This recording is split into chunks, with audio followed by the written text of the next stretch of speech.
करती थी। तो बीएसएफ की कार्यप्रणाली पश्चिम की सीमा और उत्तर और पूरब की सीमा में बहुत फ़र्क है। पश्चिम में तो हुक्म है कि जहाँ आपको इंट्रूडर दिखे, इन्फिल्ट्रेटर देखो, गोली मार दो। कोई नहीं पूछेगा, कोई नहीं हुँ। पूछेगा, कोई सवाल-जवाब नहीं होगी, ना कोई इंक्वायरी होगी। और कोई सवाल पूछेगा वही तो उसको सरकार डिफेंड करेगी। और पूरब के बारे में था नहीं भाई, उसको बीच में तो ऐसा क्या था कि इन लोगों ने मतलब उनको ऐसे कारतूस दिए थे कि जिससे आदमी मरे ना। जी।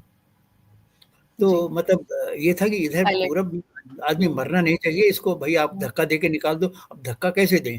बीएसएफ के 10 आदमी मान लीजिए पोस्ट पे हैं, वहाँ 200 आदमी आ गया, अब क्या करिएगा?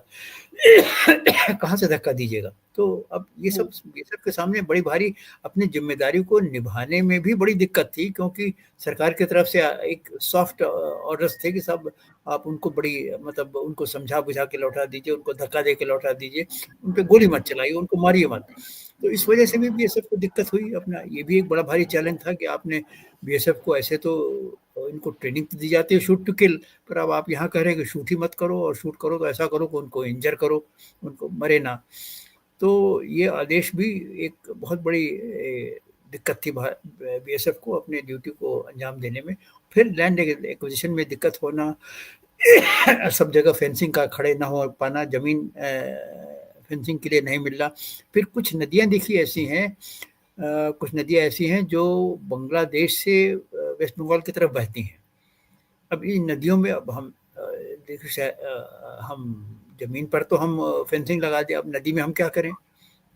नदी में वो रात को बैठे और सवेरे पहुँच गए, अपना हिंदुस्तान में पहुँच गए।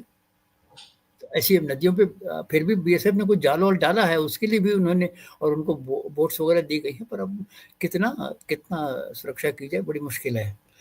जी। क्योंकि उधर से आदमियों का एकदम से तो एक तरह से प्रवाह आता है।